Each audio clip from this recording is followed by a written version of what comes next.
Sir आज आप intra party election का केस देखें तो वो आपके सामने होगा कि वो 12 दिसंबर तक केस की समाअत मुलतवी की गई है।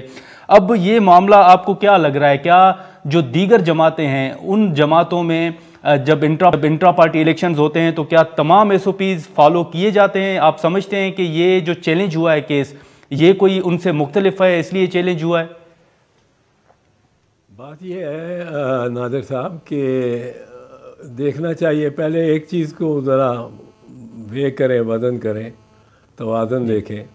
ये एक पार्टी को, एक पॉलिटिकल पार्टी को बज़ाहिर और मुबैना तौर पे अपने आइन की ख़िलाफ़ वर्जी की सज़ा दे रहे हैं कि उसको पार्लियामेंट से ही निकालने का वसीला बना रहे हैं या उसकी बहुत स्ट्रेंथ रिड्यूस करके, क्योंकि इस बहाने अगर बल्ले का निशान नहीं मिलता उस जमात को तो वो उसको काफ़ी नुकसान होगा।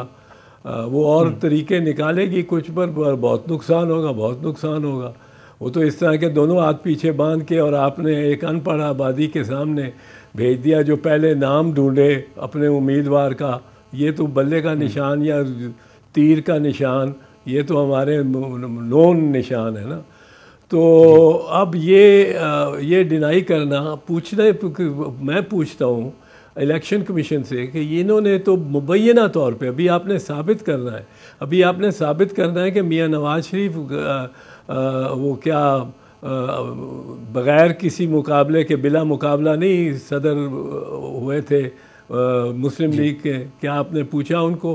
क्या मरियम नवाज़ नहीं हो गई वाइस प्रेसिडेंट? क्या प्रेसिडेंट नहीं हो गए शहबाज शरीफ बिला मुकाबला? क्या मरियम औरंगज़ेब नहीं बिला मुकाबला हो गई, जो आके चिल्लाती हैं इतना और इतने लंबे लंबे वो लेक्चर देती हैं कि ये बिला मुकाबला और ये किस तरह। तो ये आपकी सारी पार्टियों में ही ANP हो, कोई हो, स्वाय शायद जमात इस्लामी के, वहाँ भी एक इलेक्शन होता है और बड़े सालेहीन की तौर पे अच्छी बात है, करते हैं इलेक्शन। पर फजल रहमान साहब को किसने चैलेंज किया है? तो ये तो आप एक पार्टी के आइन की मुबैना खिलाफ वर्दी पे इतना भारी एक्शन ले रहे हैं। आपसे मैं पूछता हूँ, जो आप चीफ इलेक्शन कमिश्नर साहब, आपने जो 90 दिन से ज़्यादा चलाई हैं ये हुकूमतें पंजाब की और खैबर पख्तूनख्वा की, जो 65% पाकिस्तान बनता है, उनमें आपकी क्या सज़ा होनी चाहिए? आप खुद ही उसको तजवीज़ कर दें। जो आपने निगरानों को बिठा रखा है, क्योंकि जब इलेक्शन कॉल हो जाती हैं तो under article 218 and 224 the chief election commissioner commands all the powers of the prime minister, he becomes the chief executive officer, क्योंकि every executive authority is required to obey his order, ये लिखा हुआ है, every executive. अब आप judicial authorities नहीं, every executive authority. अब आपके पास इतनी इख्तियार आ गया, आपने पहले सुप्रीम कोर्ट में जाके कहा जो तारीख आप डाल दें दे दें, मैं कर दूंगा। फिर आपने एक 30 अप्रैल की मान ली, फिर आपने एक 8 अक्टूबर की चला दी कि 8 अक्टूबर को होंगे। अब आप 8 फरवरी की कह रहे हैं।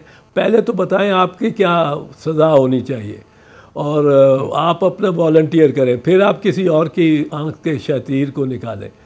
दूसरी बात यह है कि there is a presumption of regularity, जो चीज़ें की जाएं जो कानून के तहत की जाएं, और प्रिजम्पशन ऑफ रेगुलरिटी। मैं वहाँ मौजूद तो नहीं था किसी PTI की इलेक्शन में, पर मुझे बताया गया है कि उनकी फेयर डिग्री लोग वहाँ मौजूद थे और कोई किसी ने नहीं दी दरख्वास्त उनके ख़िलाफ़, जो नामज़द जिसको किया था जिन साहब को, गौर खान को चेयरमैन बानी चेयरमैन तहरीक इंसाफ ने। तो अब ये सारा नज़ला सियासतदानों पे ही गिरना है। आप सुप्रीम कोर्ट का हुक्म ना माने, सुप्रीम कोर्ट ने गलत या सही, पर सुप्रीम कोर्ट का हुक्म था कि 13 मई को इलेक्शन कराएं, एक डिटरमिन्ड डेट थी। आपने उसको खातिर में भी नहीं लाए, आपने कंटेम्प्ट ही नहीं की। आप इस वक्त जो नाजायज़ हुकूमतें चल रही हैं, हमारे पे हुक्मरानी कर रही हैं, वो जो बहरूपिये चीफ मिनिस्टर्स हैं वो उनके आप ज़िम्मेदार हैं। ये सारा ख़जाने से जो ख़र्चा हो रहा है ये आपकी जेब से निकलना चाहिए।